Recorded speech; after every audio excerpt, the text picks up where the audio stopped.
योग वासिष्ठ महारामायण वैराग्य प्रकरण 20वां सर्ग। लोभ, द्वेष, मद, असूया और ईर्षा आदि से दूषित काम, क्रोध आदि बड़े बड़े अनर्थों का गृह जो यौवन है, उसकी निंदा इस 20वें सर्ग में की गई है।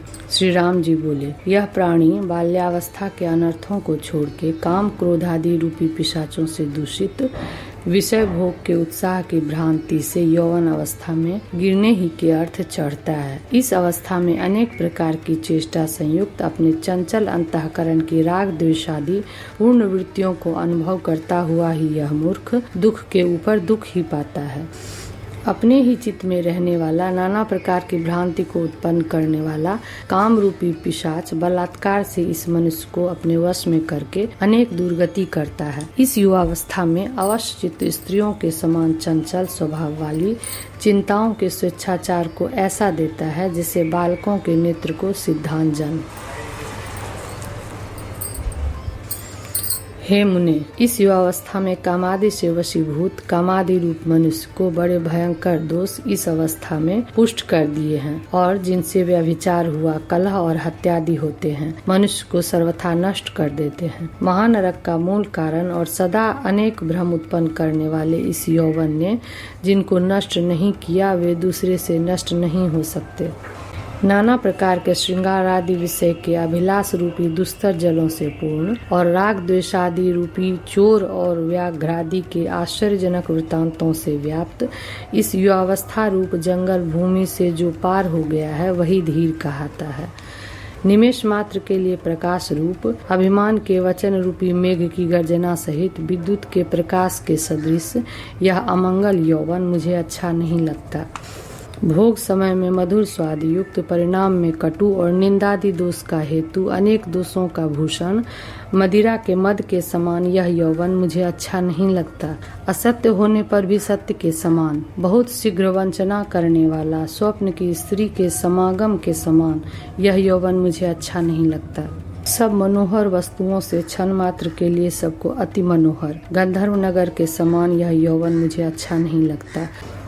बिना विचारे थोड़े काल के लिए रमणीय शुद्ध चित्त से वर्जित वैश्या स्त्री के संगम के समान यह यौवन मुझे अच्छा नहीं लगता। जितने दुखदायी कार्य हैं, वे सब इस युवावस्था में ऐसे समीप आ जाते हैं जैसे प्रलय काल के समय महा उत्पात। हृदय में अंधकार करने वाली यौवन की अज्ञान रूपिणी रात्रि से महाविशाल आकार वाले भगवान भी डरते हैं। उत्तम आचारों को भली भांति विस्मृत कराने वाली दुष्ट बुद्धिदायक यह यौवन का मोह अनेक महाभ्रमों को उत्पन्न करता है। हृदय में अत्यंत दाह उत्पन्न करने वाली स्त्री के वियोग रूप अग्नि से युवावस्था में प्राणी ऐसे जलता है जैसे अग्नि से काष्ठ। दोषों के न होने से निर्मल, औदार्य आदि गुणों से विशाल और उत्तम गुणों से पवित्र बुद्धि भी युवावस्था में ऐसी मलिन हो जाती है जैसे वर्षा काल में नदी। क्षण भर के लिए सुखदायी और सदा के लिए दुखदायी अनेक संताप आदि दोषों को नित्य देने वाला यह यौवन मुझे अच्छा नहीं लगता। बड़े बड़े नरंगों से भयंकर नदी के पार मनुष्य जा सकता है, परंतु युवावस्था से अति चंचल तथा अनेक प्रकार के विषयों की भोगेच्छाओं से अंतःकरण जिसमें दूषित हो गया है, ऐसी चित्त की वृत्ति के पार नहीं जा सकता। हाँ, वह सुंदरतादि गुण सहित स्त्री, वह स्वर्ण कलश के समान स्थूल उसके कुचवे, उसके विलास, वह चंद्रमा के समान उसका मुख, ऐसी ऐसी चिंताओं से युवावस्था में मनुष्य सर्वथा जर्जरीभूत होता है। महात्मा जन युवावस्था के दुख से पीड़ित कामी पुरुष का सम्मान पुराने तृण के समान भी नहीं करते, किंतु तिरस्कार ही करते हैं। काम रूपी मद से पीड़ित, दोष रूपी मोती को धारण किए हुए, अभिमान से महामदोन्मत्त गज के सदृश अविवेकी पुरुष के नाश के लिए यह युवावस्था ऐसे है जैसे हाथी के सदा बंधन के लिए स्तंभ। मन रूपी विशाल मूल सहित अनेक दोष रूपी सर्पों का निवास स्थान, इष्ट पदार्थों का अलाभ, वियोग रूपी अग्नि के दाह संयुक्त तथा रोदन रूपी वृक्षों का यह यौवन वन है। थोड़े काल के लिए विषय सुख रूपी पुष्प रस पूर्ण और राग द्वेषादि रूपी केसरों से व्याप्त, कुतर्क रूपी दांतों से पूर्ण और दुष्ट चिंतन रूपी भ्रमरों का निवास स्थान यह यौवन रूपी कमल है। धर्माधर्म रूपी पक्ष संयुक्त हृदय रूपी तड़ाक के तट पर विचरने वाले आदि व्याधि रूपी पक्षियों का निवास स्थान यह यौवन है।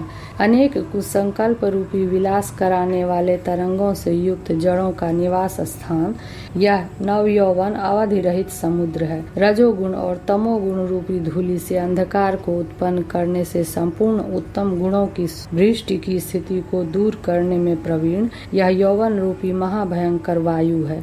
चंचल इंद्रिय रूपी तृण और पत्रों से अत्यंत दुखदायी ये यौवन रूपी धूलि दोषों की अधिकता रूपी आकाश की परासीमा पर चढ़ती है और मुख को पीला करती है।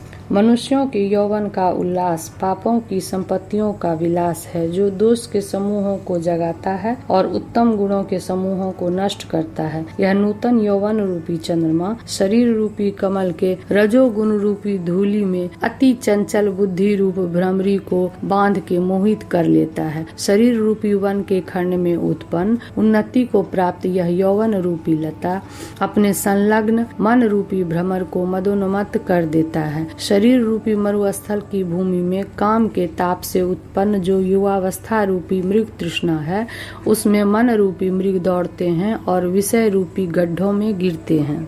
शरीर रूपी रात्रि की चंद्रिका, चिंता रूपी सिंह की जटा और जीवन रूपी समुद्र की तरंगों की माला, यह युवावस्था मेरी प्रसन्नता के लिए नहीं है।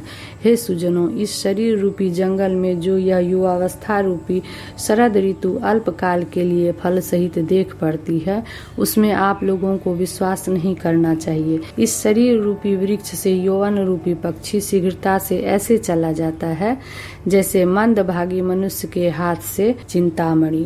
जब जब यह युवावस्था अपनी पराकाष्ठा को प्राप्त होती है, तब तब संताप सहित काम ज्वर केवल नाश के लिए ही वृद्धि को प्राप्त होते हैं। जब तक युवावस्था रूपी रात्रि अस्त नहीं होती, तब तक राग द्वेषादि रूपी पिशाच अधिकता से विचरते हैं। हे मनुष्यों, नाना प्रकार के कामादि विकार सहित अति तुच्छ क्षणभंगुर इस यौवन पर ऐसे दया करो जैसे मरते हुए पुत्र पर। जो महामूर्ख इस क्षणभंगुर यौवन के मोह से अति प्रसन्न होता है, वह मनुष्यों में पशु समझा जाता है।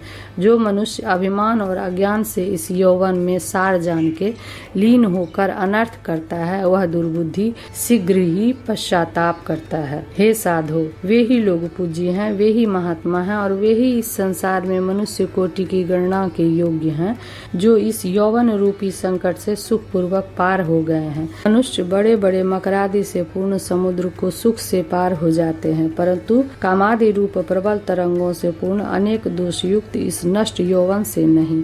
हे प्रिय महामुनि, विनय और सुजनतादि से भूषित श्रेष्ठ विद्वान पुरुषों का विश्रांति स्थान दया औदार्यादि धर्मों से उज्ज्वल और शांत्यादि उत्तम गुणों से परिपूर्ण यौवन इस संसार में ऐसा ही दुर्लभ है जैसे नंदन वन। इत्याकर्षे वासिष्ठ महारामायणे वाल्मीकिये देवदूतोक्ते मोक्षोपाय भाषानुवादे वैराग्य प्रकरणे यौवनगर्हा नाम 20तमः सर्गः।